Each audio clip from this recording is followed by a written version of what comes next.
audiences, lectures, and screenings of media artists series and class of the Department of Media Study. My name is Paige Sarlin, and I'm an assistant professor in the department, and I teach documentary theory and practice and media study in general. So tonight we have a lecture. We're very lucky to have Ursula Biemann here to give a talk.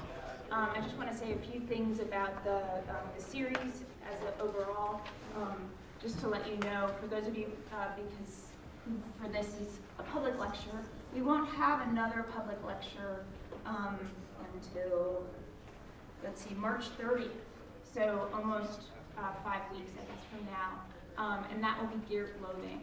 So for those of you in the class, you have to be here. For those of you who are coming as guests and interested listeners, that should be an excellent talk. Geert Loving is one of the earliest theorizers of the web and the net, and we're lucky to have him as well, coming from Europe, just like Ursula. So please come back, look for your emails announcing the next in the public series of public lectures. But I just want to now introduce Ursula. So Ursula Biemann is a artist, writer, and curator from Switzerland. She's based in Zurich, and I first encountered Ursula in early 2000s when I was shown one of her earliest video works, and I was introduced to the term at the time, video essayist, and this is a term that Ursula uses to describe her work. And the piece that I saw was Performing the Border, a piece about the gendered space in Ciudad Juarez. In 1999, the video was made, and it was one of the most amazing pieces I had yet seen that combined a kind of research and intellectual rigor with footage that was not staged in any way. It was there was a casual character to this video in its insistence in drilling down into a subject matter which had very little play in the US at the time, but has since really gathered a lot of, well, not enough, quite honestly, attention in terms of the violence against women at the border between Mexico and the US, and the kinds of overlapping layers and stories, but also economies and politics of that space. And I was stunned by that video essay, and one of the things, and I was in art school at the time, and it became something of a model for me, and I know a number of people in my generation of video makers. Since that video in 1999, Ursula, and that video actually, I think, was really established Biemann on the map in terms of the art world, and as beginning to define, along with a number of other artists, a new terrain that was outside the framework of a kind of traditional documentary circulation, but could actually sit in between spaces, and principally also occupy spaces within the art world, kind of pushing at the walls of museums and galleries to take on issues, political issues, which were less likely to be taken up in the framework of the gallery or the museum. And she did so in this extremely poetic and sensitive way, and bringing together all different forms of strategies, interview, voiceover, text on screen, bringing kind of all kinds of means to telling stories that needed to be told, but not from the perspective of a sort of individual narrative or experience, but from a kind of laying out, or as she's described it, and other critics too, diagramming situations and systems. And this interest in migration and flows of bodies and capital across different borders has been the central preoccupation and focus of her work up until very recently. And I'll read just some of the titles of the kind of works that she's done. So Performing the Border was in 1999, Remote Sensing 2001, and Writing Desire 2002 both investigate the post-Cold War marketplace of desire surrounding the transnational sexual commodification of women over the internet.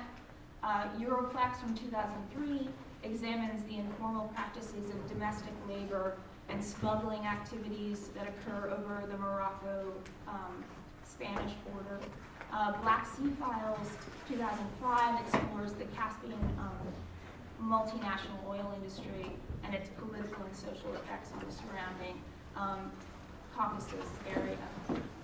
So she's, but in addition to making these videos, she's also published numerous texts, editing and a number of books, one that was related to a conference and an exhibition and a program, a video program called Stuff It, the video essay in the digital age, which we were just speaking about because it's over 10 years old now and still a really important document in terms of laying out this area that she calls, and others following her, called the video essay.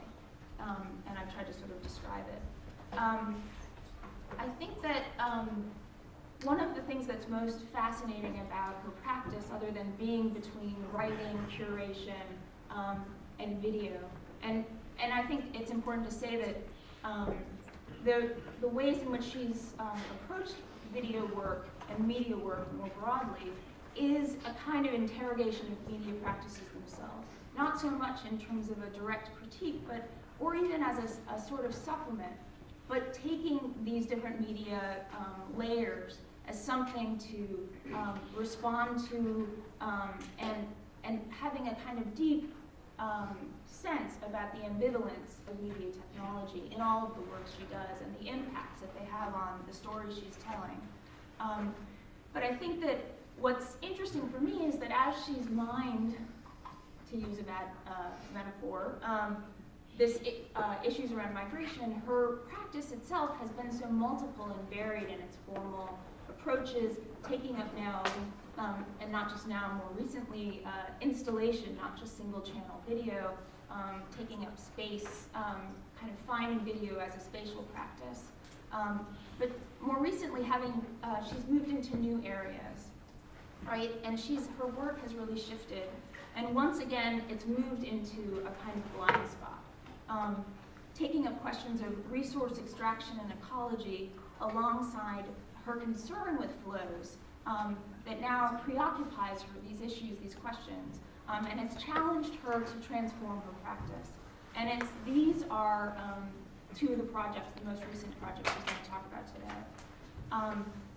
I think that to some extent what she's been doing in the process of the last few years of really intensive research on a number of different planes, both theoretical and in the field, and in collaboration with a number of other thinkers and researchers, is a form of eco-cinema. And I think she refers to this in some respects as a video geographies, but these are moving into another realm of interrogation, one which is like very uncharted for both her and many of the other people working on these issues.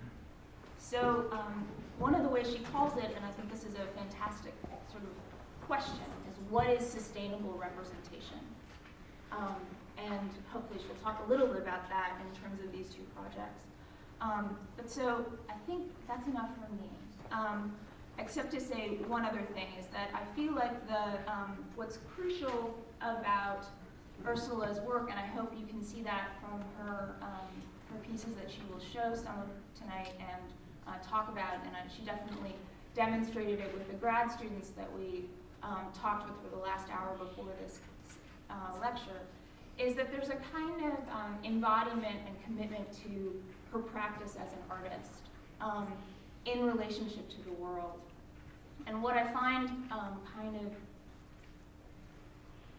very astonishing is that over the course of her body of work and the development of her work, there's a kind of embodied cinema, which is not about the story of an individual or even of her own experience as a filmmaker in the world.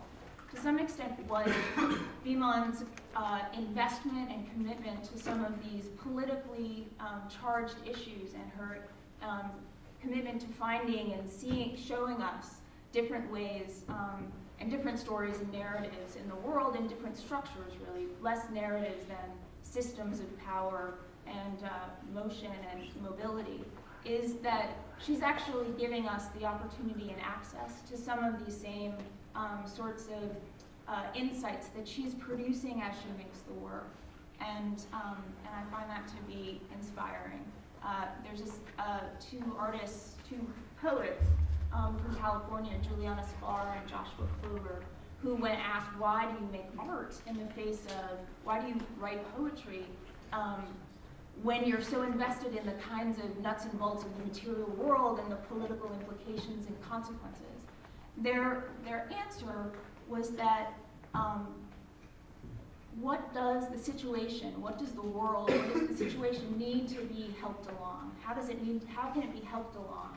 And their answer is by adding poetry. And from my perspective, I think that Ursula offers the same answer in video, offering us images and works that help us towards solutions, towards ideas that help us along in terms of being able to make sense of some of the catastrophic and slow catastrophes that we're living through right now. So, thank you. And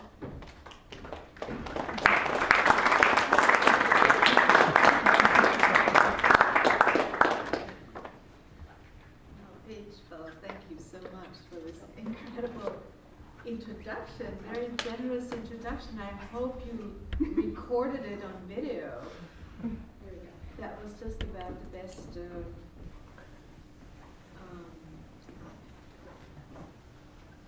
short explanation of what I've been doing for so long. So I would start by saying that in using investigative video and extensive fieldwork as a form of artistic practice to look at territories that undergo some intense transformation. And in my earlier work, I have followed transformations that have directly to do with globalization, the pushing for new frontiers for global capital, oil exploitation, and the expansion of power via mega infrastructures or free trade zones. Or they relate to the building of less material infrastructures, as for instance the long-distance migration network that are built on clandestine relations, which I documented in the Sahara and which we discussed briefly now with the graduate students. I was aware that the reason for leaving their homeland in the Sahel zone is largely due to climate change, since over the last 30 years they have lost about a third of their arable land to the desert. But this background information somehow didn't make it into the video. What was in the foreground was the fact that these migration flows were such a political issue for Europe. My videographic approach to such phenomena was to create human geographies of these migration practices on the ground by minutely documenting their strategies of survival and mobility. The focus was on social reconfiguration. More recently, in the last 3 years, I have turned to the transformations that have been playing out in the background of these scenarios all along. I mean the changes in the physical and chemical composition of the Earth due to these massive geoengineerings that has been going on in the last decades. More recent work explored the ecologies of oil and water, deep weather, Egyptian chemistry, and also the new collaborative project Forest Law on Amazonia. These video works take oil and water as the undercurrents of all contemporary narration as they activate profound changes in the planetary ecology. Oil and water operate as a medium that records human history, but they also store the chemical alterations that the planet is performing. They are both time-based media, so to speak, similar to video. I should mention that my artistic practice also includes collaborative and curatorial projects. In 2010, I co-initiated World of Matter, a media and research project on resource ecologies, on human relations with earth, matter, landscape, and the living world. This project helped perform this shift from a human-centered perspective on globalization towards an earth-centered view, which this subject asks for. There are artists, cultural theorists, architects, art historian, photojournalists in the group. We are in ongoing conversation about our practices and the ideas that drive them. And together we developed this online platform, this multimedia audiovisual platform, to present our media and research, which we have organized in clusters. Each of these images is a cluster with the whole narrative attached to it. It's important for us to make these media publicly available.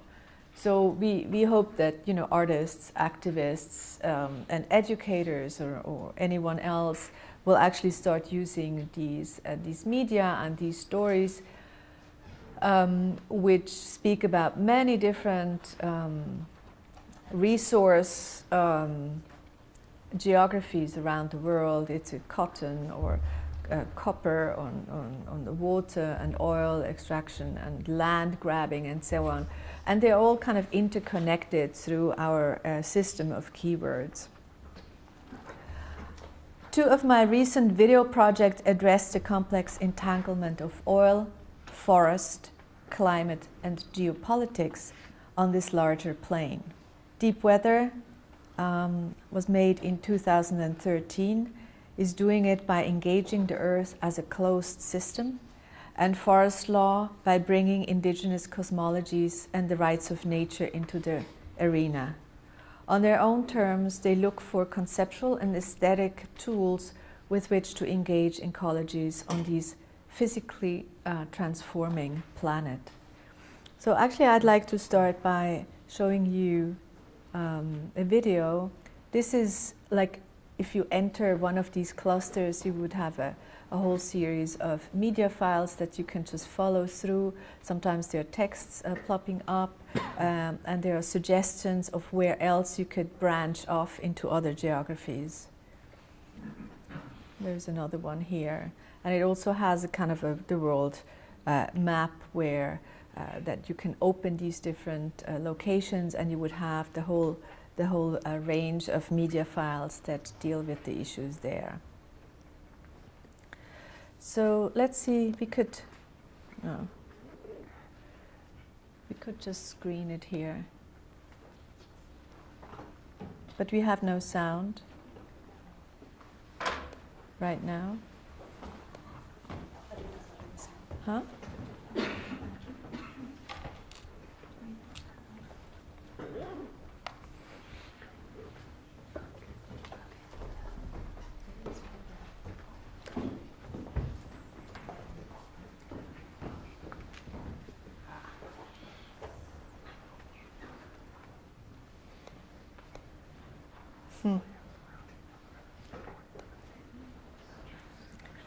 No, it should.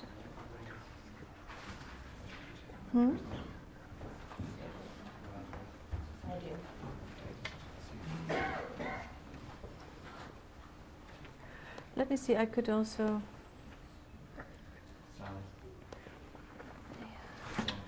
It's good. Oh, it should go on headphones. Let's go back and check.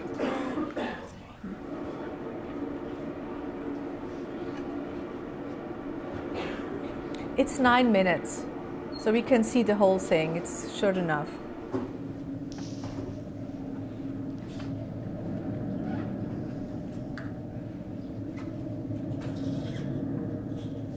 The Athabasca River flows north through Alberta into the Arctic Ocean.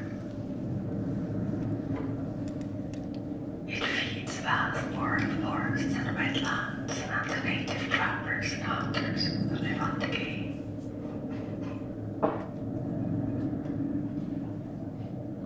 The oil miners arrived and began to dig out the tar sands in an area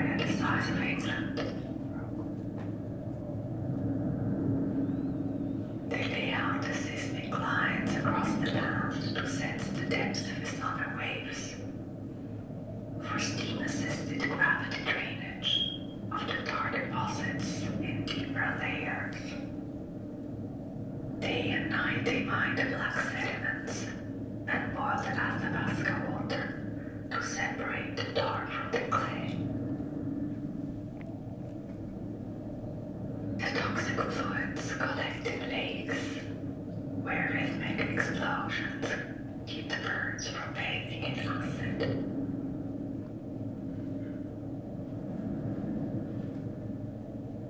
The wildlife has retreated, the trap lines are empty. The elders call the spirits, the young ones sing rap songs. And the acid winds hissing, evolution isn't fast enough, mutate.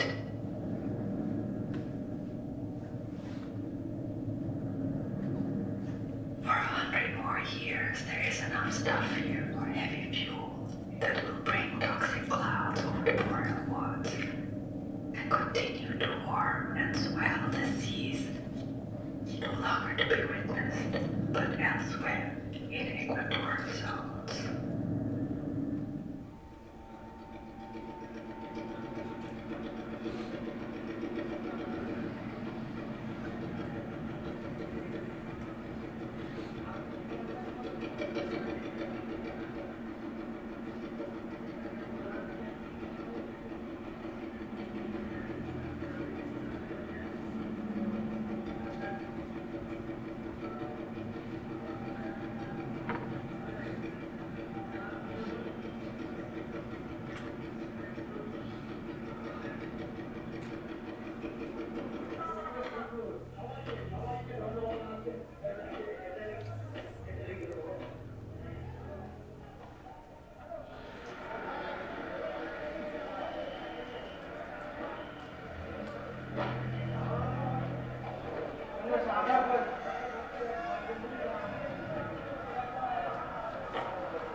Cyclones roar over Bangladesh in unpredictable intervals.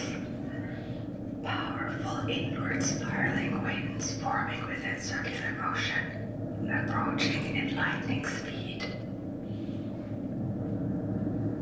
The meteorological station sends signals, and efforts are made to bring within a scientific order the sea and its storm systems.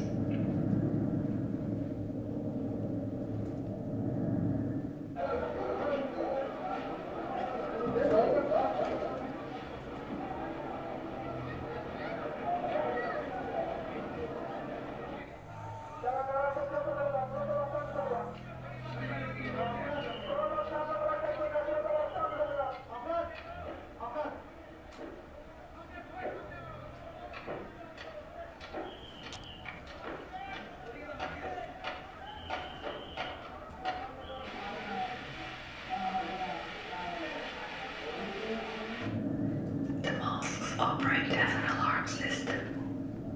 Religious disaster communication amplifiers evenly spread across the country.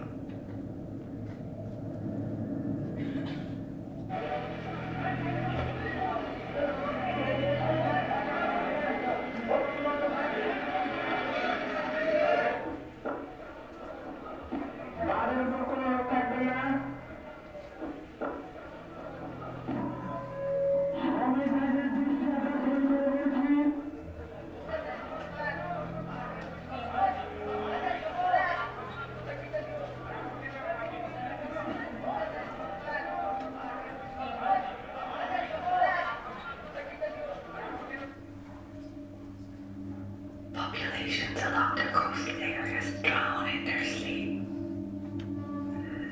The signals were muffled and came too late. Searching the deep muddy waters and the eroding coast. Fluid lands moved further east and large chunks broke off,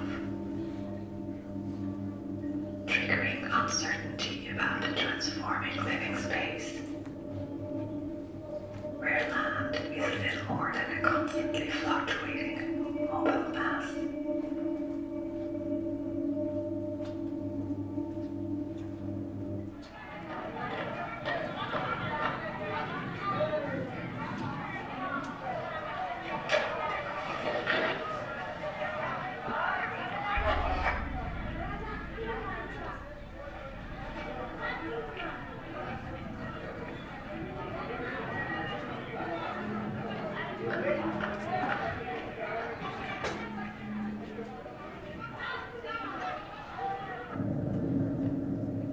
Relentlessly building higher embankments in these hydrogeographies.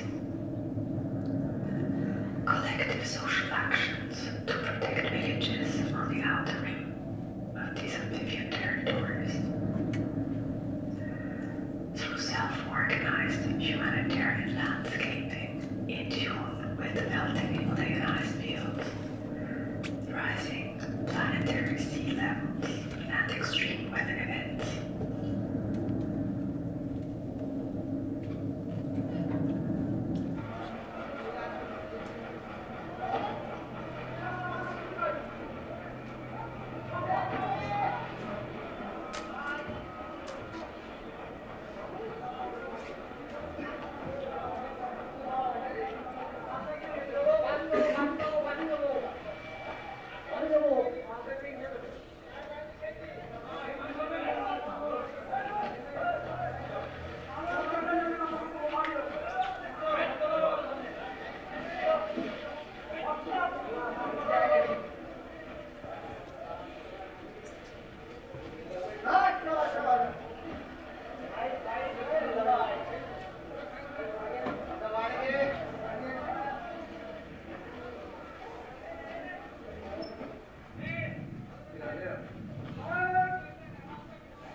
These are the measures taken by populations who increasingly have to live underwater when large parts of Bangla will be submerged, and water is declared the territory of citizenship.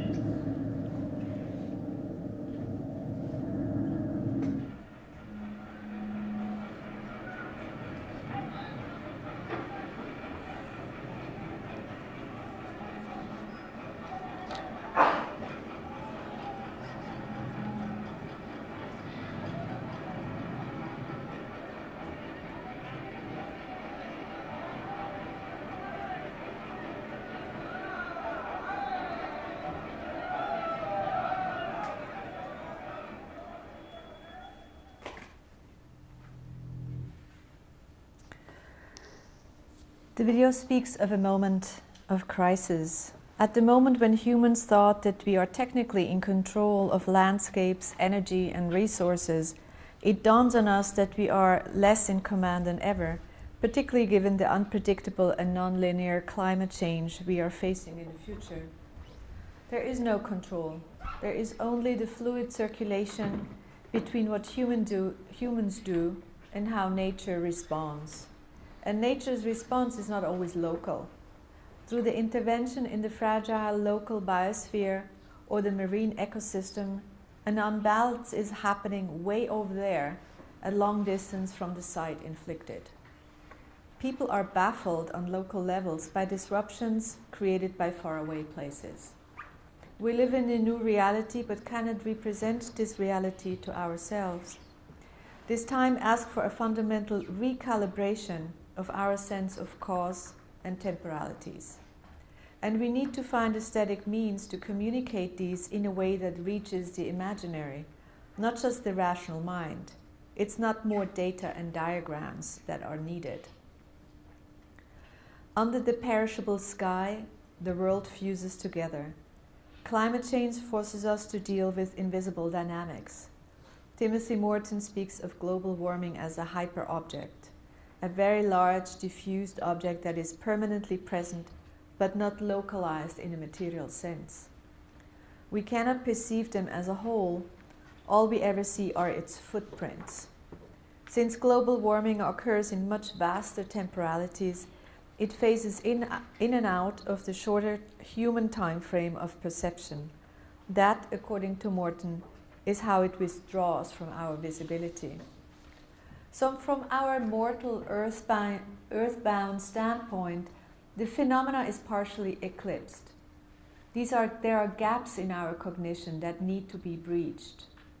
The geopolitical lens that zooms in on short-term impacts and revenues is failing to help us see these larger realities.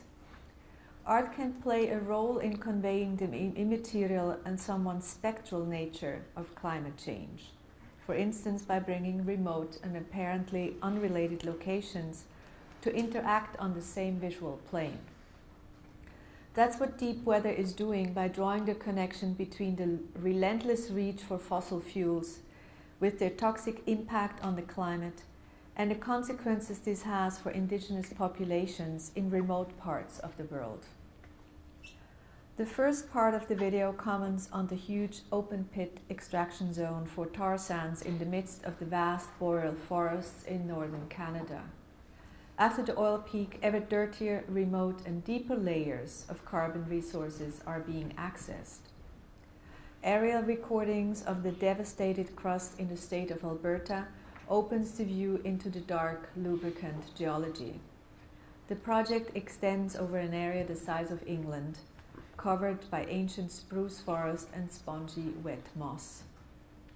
The noise and large new infrastructures impinge on the living and migrating space of many species, including humans. In the case of Fort McMurray, these are Chippewa Cree. But for Aboriginal folks, practical inconvenience is not everything. Local mythologies of the biosphere animate the landscape. The landscape contains both worlds. Hence the noise, subterranean vibrations and the invisible toxic juices seeping into lakes and rivers affect not only the biological but also the mental ecology of contamination. The disaster is under the ground, entering every living thing. Then deep weather abruptly turns to the other side of the world, where rising planetary sea levels and extreme weather events increasingly define the living conditions in Bangladesh. Climate change, exacerbated by projects such as the Canadian tar sands, turn exposed areas unlivable. In previous glacial eras, species could migrate to other, more agreeable zones, but this is no longer possible now. Every livable space is practically occupied by other people or serves as resource to feed them. Every hectare has its owner and designated purpose. This second part of the video documents the gigantic community effort in building protective mud embankments to protect their villages from the rising sea. Hands-on work by thousands is what climate change will mean for the people in the deltas of the global south. The scenery of collective human action stands in harsh contrast to the one in Alberta, where expensive large-scale machinery replaces human labor. The human labor has been moved to the deltas. There is a planetary distance between the sites of cause and effect. In Canada, the aggressive extraction of heavy fuel, major investment, large machinery, and the vertical desire of extraction into the depths of time. In Bangladesh, the drowning of delta communities, the manual labor of millions, and the submerged expansion into the horizontality of the rising oceans. As Canada strives for exhaustive accumulation, there is a sense in Bangladesh of an investment in a future, however precarious it may be. These different political economic realities ultimately express radically different attitudes towards the earth. The two remote and simultaneously occurring scenes are connected through the atmospheric chemistry. The whispering voiceover merges with the wind that drives greenhouse gases around the planet. It links horizontal topographies. But in addition, deep weather also thickens the understanding of the geographies by reaching into the interior of the Earth and extending 100 miles into the atmosphere, since fossil fuel extraction is not merely a geopolitical concern, but also a bioplanetary reality. As we scoop out geological matter from the deep layers into the daylight and out into the atmosphere, global warming forces us to think in deep time. And that's also where the title comes from, of course, deep weather. Let's move on to the other project I'd like to talk about, forest law.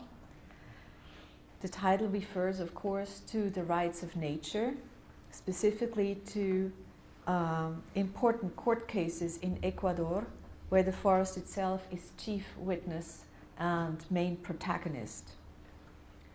Forest law is a collaborative project with Brazilian architect Paulo Tavares, whose substantial ongoing research in Amazonia has been is the ground for this field study in Ecuador. Paulo is also part of World of Matter, with whom I have been in exchange over a book by French philosopher Michel Serres, The Natural Contract, written in 1990, which became a constant companion in this project. It's often the case that I go to the field with a philosophy book under my arm. In this visionary little book, Michel Serres pleads for the inauguration of a natural contract that is a binding pact between humans and the earth to complement the exclusively social contracts upon which our legal system rests. 25 years ago, at the threshold of a rapidly globalizing capitalist world, he anticipated the magnitude of physical transformation our planet would undergo, given the fierce and inequitable worldwide battle for wealth and resources, in which the earth itself would be the biggest losers of all. It is this writing that has made me understand just how important these forest trials in Ecuador are in recognizing and publicly addressing the fundamental problem that lies in viewing the earth as this huge repository of resources to be used and exploited by humans. From the very beginning, it has been the declared aim of World of Matter to elaborate on this human-earth relationship by investigating and critiquing current situations of extractions and other forms of exploitation of the natural world, but also by proposing aesthetic practices that could speak of new and different multi-species relations. By way of introducing forest law, I'd like to give you some ideas of how the context within which this project came about. As you might know, the rights of nature in Ecuador are a legal reality. It's not just wishful thinking. A series of indigenous uprisings in the 80s and 90s led to a government with a much stronger indigenous representation in the assembly and in the court as well. And that led to the signing of a new constitution in 2008. And the novelty is that it includes several laws that treat ecosystems like rivers and seas and forests, mountains, as legal subjects bearing rights, notably the right to exist and regenerate. In the event that these rights are violated in any form, the newly declared juridical subjects may be defended in court by a person or a collective group. And for the native communities whose livelihood entirely depends on the forest, the rights of nature, if they are enforced, would also guarantee their own survival. So what particularly interested me is that with these new laws, Ecuador extends its jurisdiction to a multi-species population. And by doing so, it unhinges existing human-centric legal conceptions and places them in a wider cosmopolitical context. Indigenous nations in the Amazon speak of the living forest, la selva viviente, which is a concept that not only concerns the life and reproduction of scientifically known species, but the living forest ecosystem, including vital but invisible beings, like the masters of the forest or the river, the Amasanga, the Sacharuna, who are the protectors of life and who keep the ecosystem intact. Now, this living and thinking with the forest comes under great pressure now from extractivist desires for oil and minerals. Giant drilling and mining operations are heavily weighing down on this amazing biodiversity. And since most of these territories are owned by indigenous nations, it's bound to create conflict and resistance. The project concentrates on 3 landmark legal cases where the forest is brought to court. Despite the emergency regarding the forest's survival, the project takes a slow road in trying to understand the ecological and cosmological dimension of these trials. One such case has been brewing in Shuar territories in the south of Ecuador, in the Cordillera del Cóndor, where a giant copper mining project closes in on indigenous lands. The Condor is a mountain range that runs between the Andes and the Amazonian lowland. In this region, 2 diverse, distinct bioregions merge to form an extremely dense biodiversity.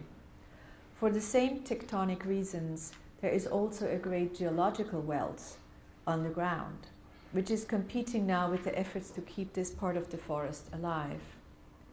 A Chinese mining company had quietly bought up a great number of small parcels of land from peasants and was about to open the mine. The mountaintop was already deforested. The river, which is the lifeline of this territory, was to be dammed for a large hydroelectric plant, and the entire environment was to be restructured for industrial use. When we arrived in Shuar territory, there was great turmoil among the indigenous communities due to a young Shuar who was killed by the military just a few days before our arrival. At the press conference, we met several lawyers who had come to see how they could prepare this new case. Ecuador has costly new infrastructures built by the Chinese on credit, and now they want to get their money back in the form of resources. So that's one case. Let's see if this is a video.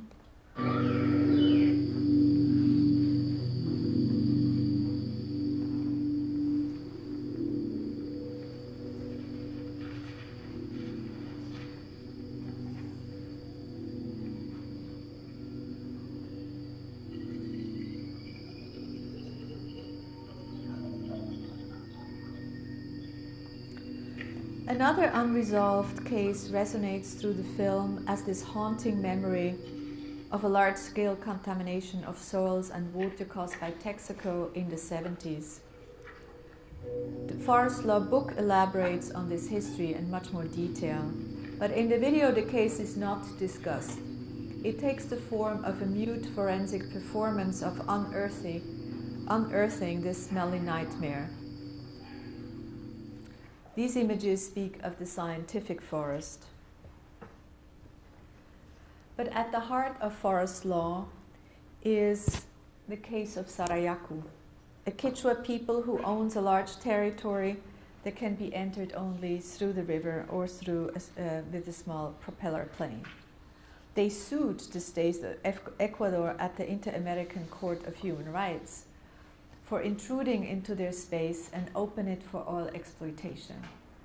A foreign oil company came and laid out their seismic lines across the land to form a deadly grid of buried explosives in the rainforest.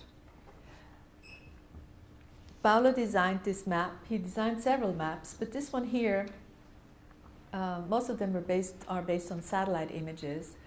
And this one here shows the overlapping jurisdiction of Sarayaku. Right? As you see, the white outline is the Sarayaku territory. It's a very large, like 150,000 hectares of land, of forest. And the yellow outline is the oil blocks that are licensed to oil companies.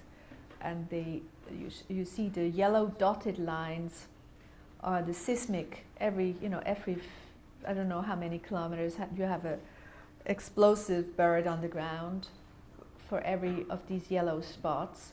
And you see how that overlaps with the Sarayaku territory, particularly in these reddish zones, which are actually zones of reproduction. And this is what was particularly appalling to the Sarayaku, is that they were actually affecting zones that they have designed for the reproduction and regeneration of species. Those are zones that they don't even go themselves. and they are considered sacred, like selva viviente. And that's where they buried these explosives.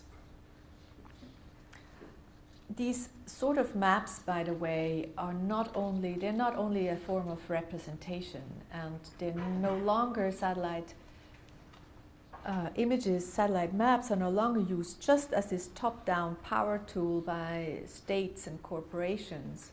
There are NGOs and activists and indigenous groups who are increasingly using these mapping technologies to create evidence. So the Earth bears signs, indexical signs, that can be interpreted and used in court. And forest law also joins these efforts to some degree. Let me see if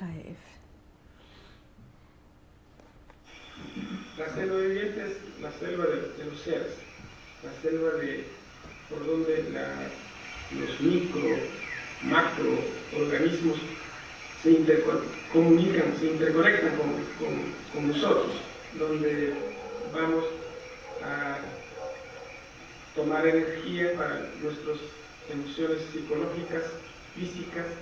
También son espacios donde se transmiten los conocimientos a través de los yachas, a través de los ancianos, hacia los hijos, en una área de educación propia. Y también son zonas donde entramos en comunión con otros seres. Y esos seres nos transmiten las energías vitales para poder vivir, para poder continuar. Y ese es la selva de viento. Para nosotros el desarrollo primero y nace desde el respeto a la vida, el respeto a los derechos de los pueblos que estamos viviendo aquí milenariamente, ancestralmente, guardando esta naturaleza. Ahí sale el verdadero concepto del desarrollo. Caso contrario, para nosotros es una agresión, es una imposición, es un genocidio silencioso que va generando poco a poco. So after a decade of struggle, Sarayaku won the case. What makes this case so important is that it evolves at the intersection of human rights and the rights of nature as two deeply entangled realms. Forest law sees these groundbreaking court cases in the Amazon as an opportunity to consider an important legal potential that lies beyond property rights and human-centric laws.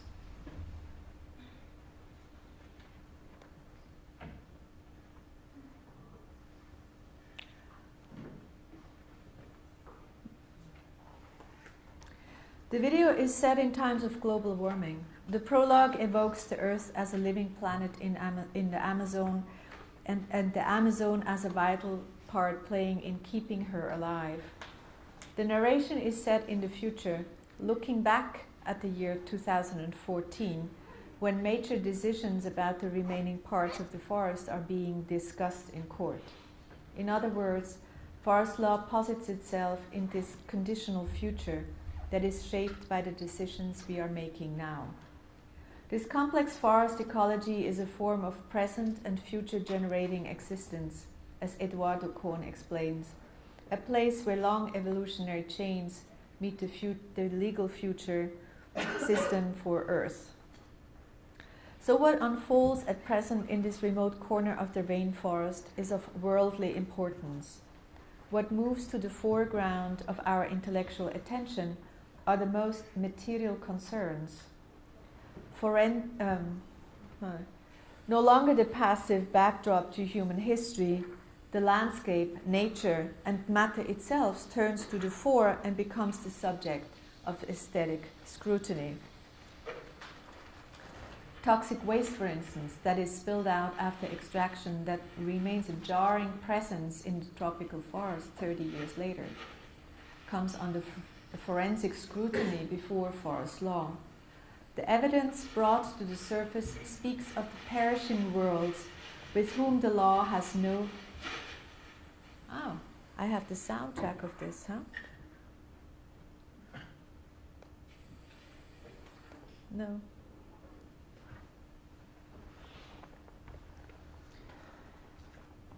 Um,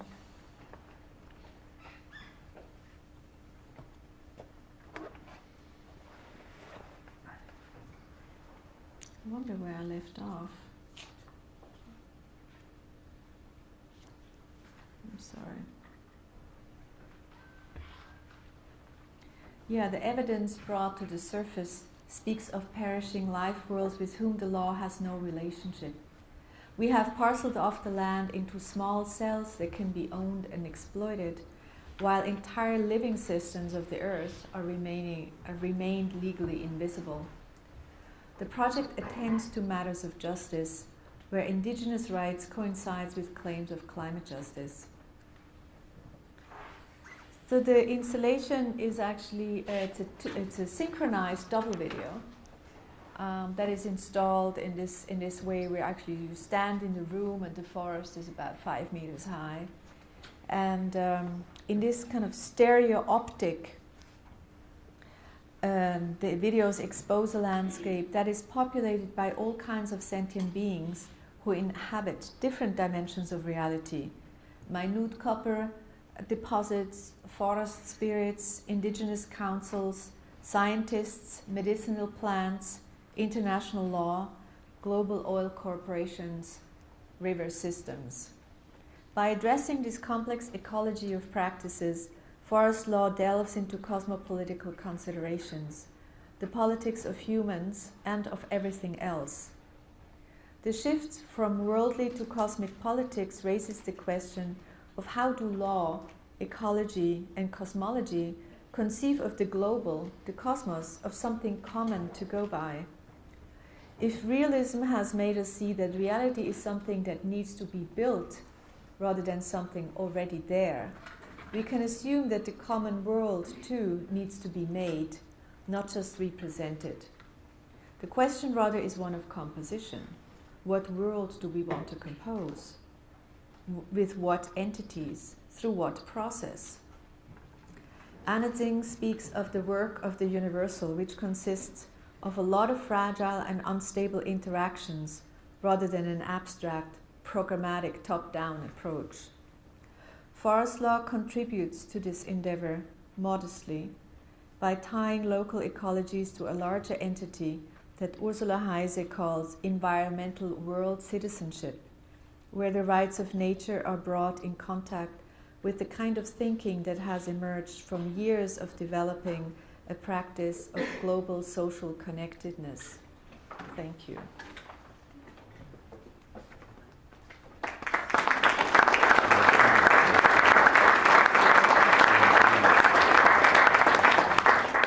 I forgot to show you this image. Yeah, so I think that should give us something to speak about.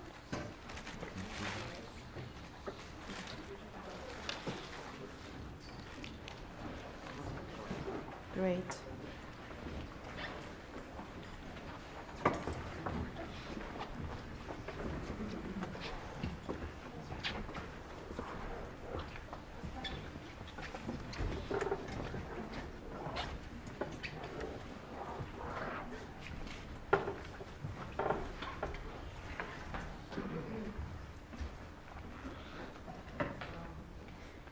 They were throwing was it clay inside those bags? Is it, Yes. Okay, so Well, how- mud. mud. Okay. Mhm. How much land are they building with that then? Is that what's the purpose of that? So what they're doing is building a mud embankment to rise the earth, so that it would protect the village that lies behind it from the rising sea that's coming. And so it needs a huge effort, and you mobilize the entire village or whoever you can find to help it, and then they construct this for about 2 weeks. And they put it in these bags, so when they stumble over it, it becomes hard and dry, and then they put hay over it and then mud again, and on top they build a road. And so it's a massive enterprise. And they do this in many places in the Delta, in the Sundarban. Yeah. Yes? What influence do you focus on nature around the world? What is your? What influence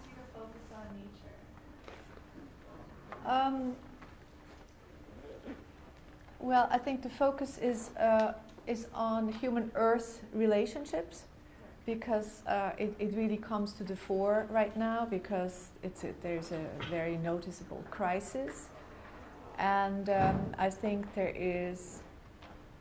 has been a huge focus on understanding the globalization of our society, and to understand the dramatic change in our economic system and infrastructural, system.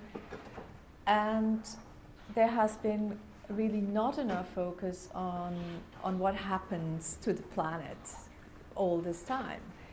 And this is an effort of start building up this relationship and start exploring it in a lot of different places to start building, maybe help building a cosmopolitics where nature would really have its own place in it, and not just kind of a background phenomena that is trampled on. That's the motivation. I mean, many people then turn to indigenous nations because they have been working on this for so much longer and they're much more competent. So in a way, there are moments where we can learn from it, but we need to do it in our own language. We need to bring it into our imaginary, our intellectual attention. Yeah. Yes, please. It seems like both of these pieces kind of focus on, well, juxtaposition is a huge part of both of these pieces, where you're placing the narrative of what's going on in the tar sands in Canada alongside the narrative of what's going on in these equatorial locations. And then in the second piece, we're looking at two different images playing simultaneously. I was wondering if you could just talk about what it is about juxtaposition. Oh, and also in that first piece, you have often had images of one of the workers standing next to images of the work kind of happening more generally. I was wondering if you could just speak to the power of juxtaposition, what it is about placing one image next to another that creates some kind of latent conversation. Mm-hmm. Sorry. Yeah, it's striking when you see them one after another like that.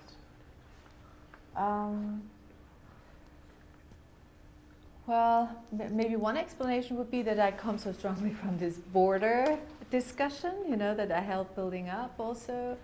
So I would see it everywhere where it happens. But I think that for forest law, it has a lot more to do with these multi-perspective vision on something, not just to have this one singular representation. And oftentimes there is just the forest, and then the interview would be on the other one, or you would have the big forest and all the text is on the other screen. And that allows me also to turn the forest itself into a main protagonist of the film. So I think for forest law it had mainly to do with that. With deep weather, of course, that is more about understanding how very remote places have to be reconnected through an invisible causality, and also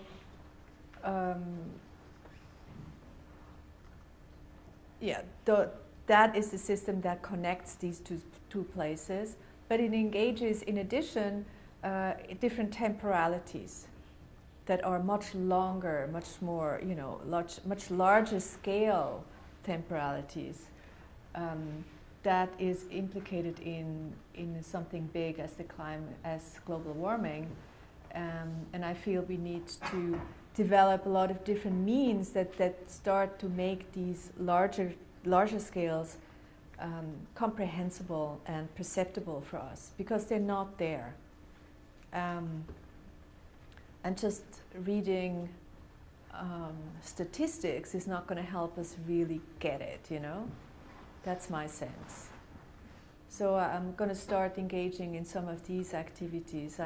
I just shot some new stuff in Greenland and in the Caribbean. Actually, sometimes this happens by chance because I spend some time there and then I shoot some and then I can use that. It's not like I'm going to all these places always in purpose for each of these films, but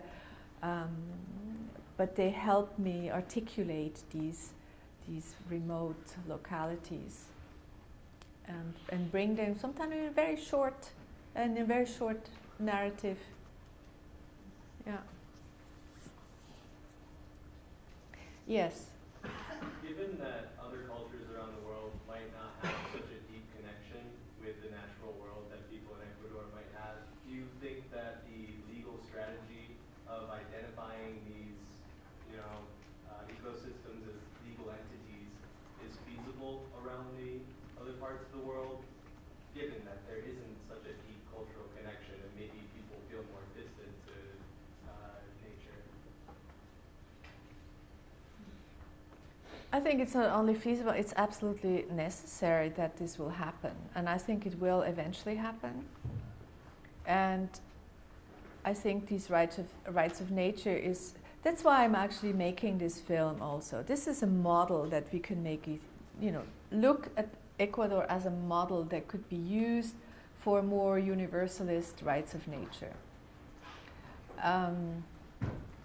Because the exclusion of natural worlds in our world legal system is suicidal. It's a suicidal tactic. It's not going to work. So I think nature rights will be fought for a bit like human rights. They took a long time, but eventually it will be necessary to install them. And so right now I feel that every effort that goes in that direction is a good one. And there are there's a lot of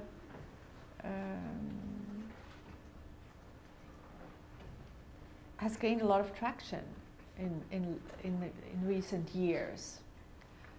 I just came from an exhibition in Nottingham Contemporary in England on rights of nature, art and ecology in the Americas. The Americas have been extremely powerful in pushing this discourse forward. There's a lot more artwork, but as also in reality there's a lot more discourse happening around this, probably because of indigenous nations. And what's interesting in Ecuador, parallel to these rights of nature that they included in the constitution, they also installed the plurinational state. So they have 15 nations within Ecuador that have nature status. And it's also indigenous lawyers who have helped make this happen, because they said we don't want to be considered minorities. We're not minorities, we're full-fledged nations. And I think this is a parallel of indigenous don't want to be minor juridical subjects, and they understand the natural subjects are just as important for their survival, but also for the survival of the whole environment, So that's what they go for.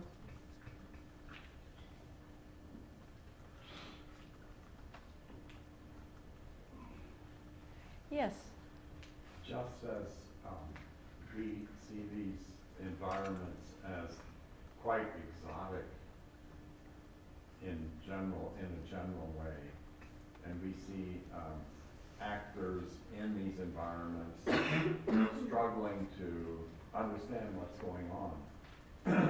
I'm sure if they saw the landscape outside of this building right now, that they would think that this is really exotic. And the fact that we have suddenly the coldest winter that anyone has ever recorded here in Buffalo is another environmental extreme. And so we're in a way much like these people who are, like carrying sandbags and digging holes in the ground, except we're not doing anything.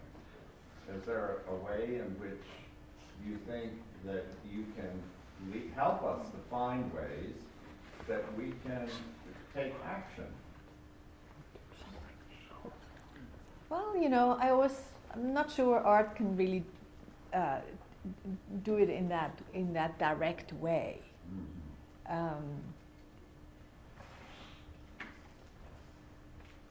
It's not activist in that same sense. And also I wonder sometimes, what is it that one wants to activate with this activism?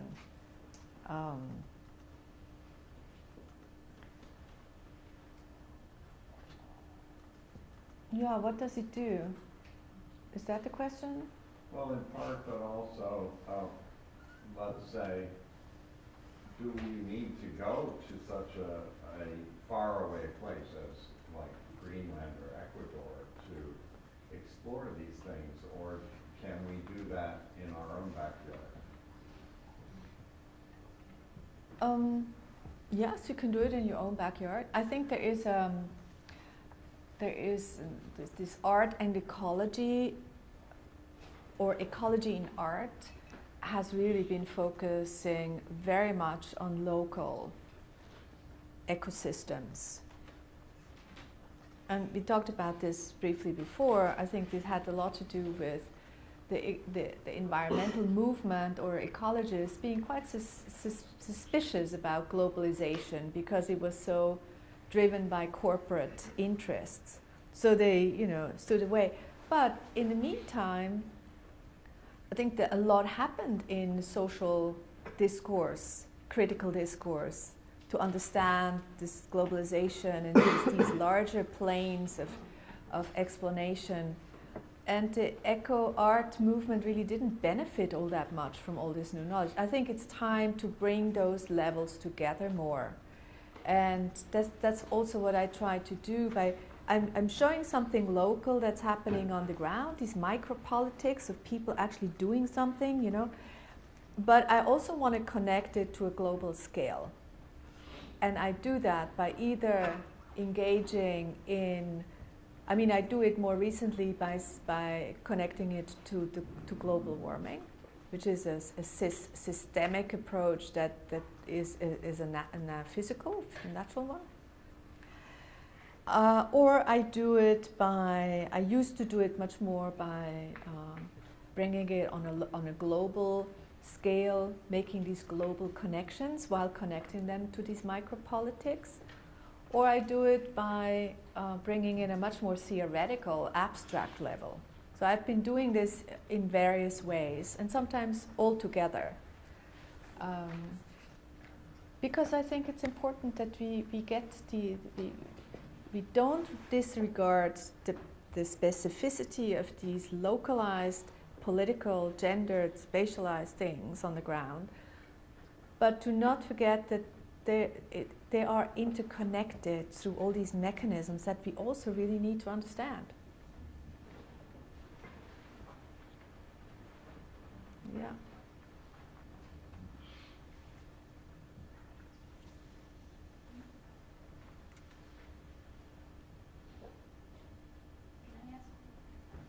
Yes. And I've heard this term, you've written about this term about sustainable representation. Would you talk a little bit about that, just in terms of what you understand the process of the media aspect of this, being a media maker, and what do you think about sustainable representation? What do you, what's that? It's a good term. Yeah. I think I had one of these bright moments, but then afterwards I had maybe a hard time to really theorize what it could mean.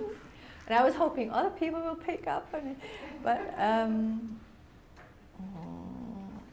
yes, what did I wrote about this a little bit in connection to Sahara Chronicle, because I felt the representation of these clandestine migrants was really exhausting their possibilities, and it's not sustainable.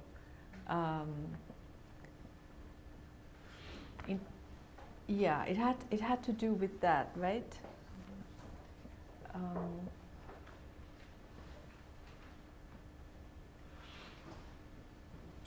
To approach things in a way that has more longevity, that is not just exploiting things quickly, but show the larger context, maybe the thickness of these stories, and things like that probably. I haven't pursued it enough, I feel, to really give you a good answer. But I still think that to bring ecological notions into our world of media making actually could be an interesting and fertile way to understand more what we do, but also to develop strategies to move forward.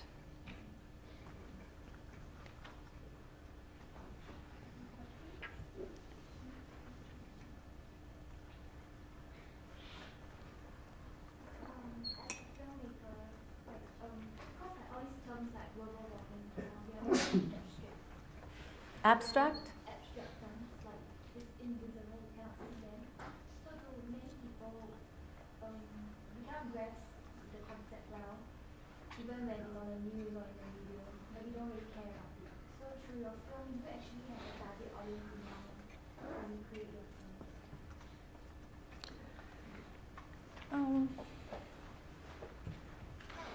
Any age range or a target group? No.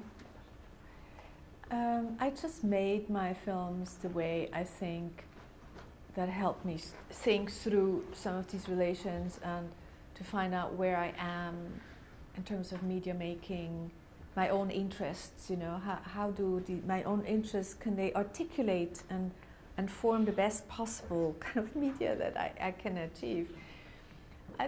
They find the ways to the audience, and of course I have an audience because I've been pursuing this, and in the beginning the art world was not so enthusiastic about these more documentary practices that started to appear in the art world.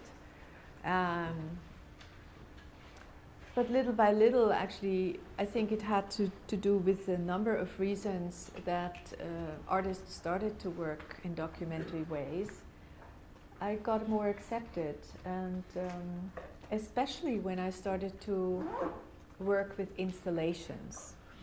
That's when I was taken more seriously in the art world, because it took up space and I found really aesthetically interesting ways to present the material and to work with the space.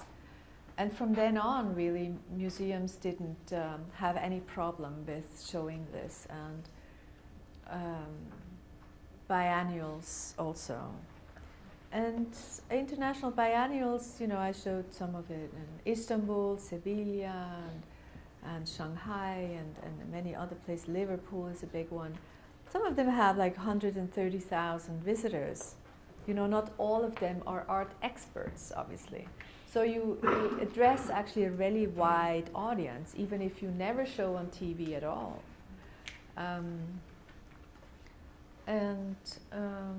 Yeah, people write about it, they use it for their education and their classes, and I think it multiplies in all these ways and triggers discussions. I'm happy with my audience.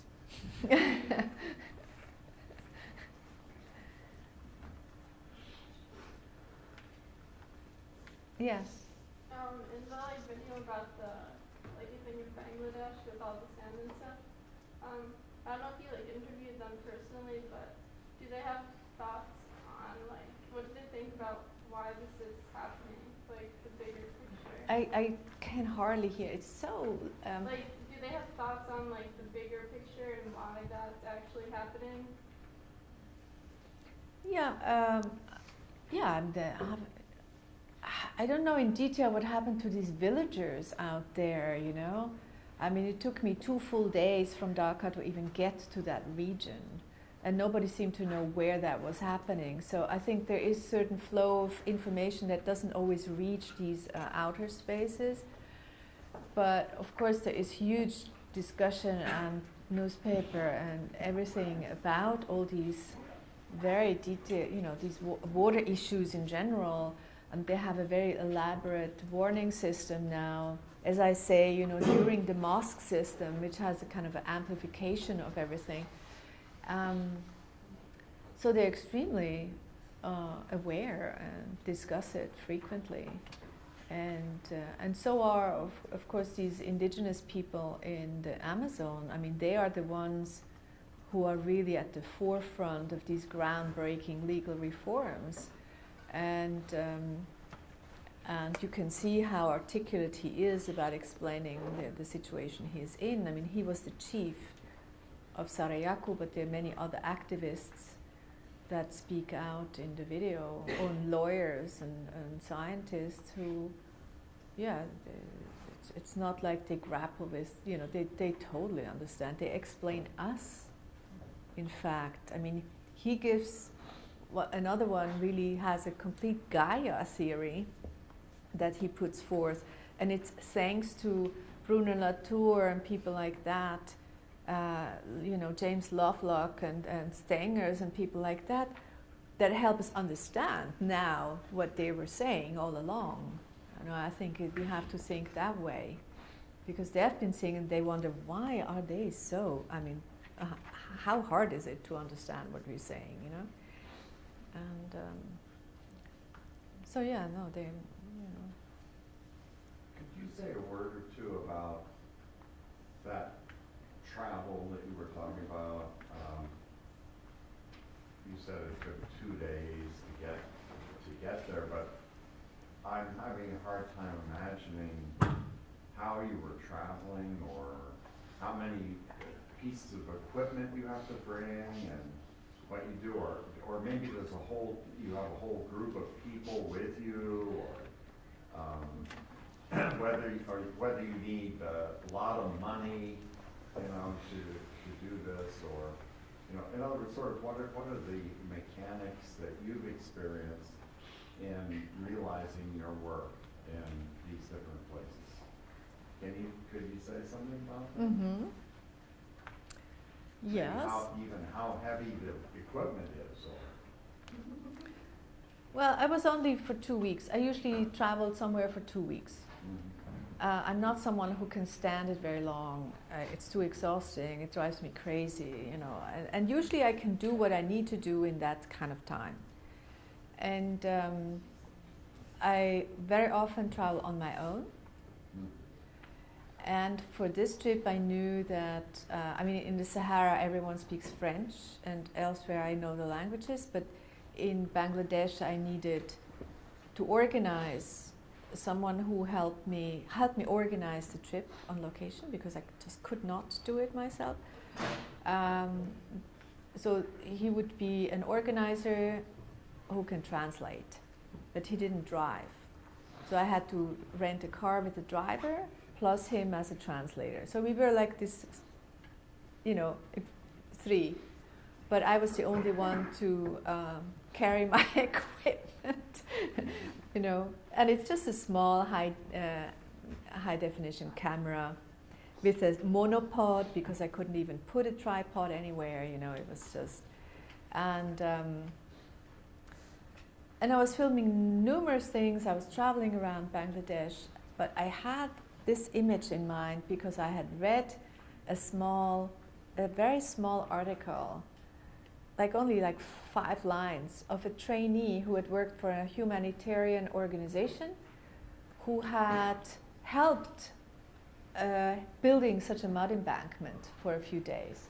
And she explains, you know, and I just saw this image in my mental image. I said, this is the image I need.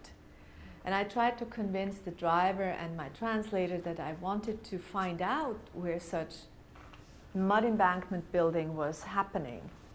And he said, oh, this is way out there, we don't want to go so far, And so we drove the whole day to a town that is like a regional, provincial capital. Then we tried to find NGO people who are sometimes involved in going out to these places. And then we had to stay overnight, and the next day we drove all the way until the road ends.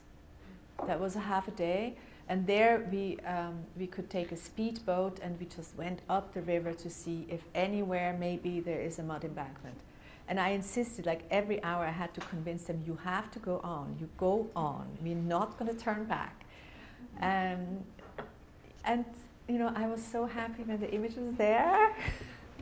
And I just saw it from far. I said, my God, look at this, is exactly what I need to have now.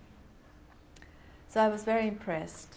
But Bangladesh was not the kind of trip where I would engage with people in interviews very much.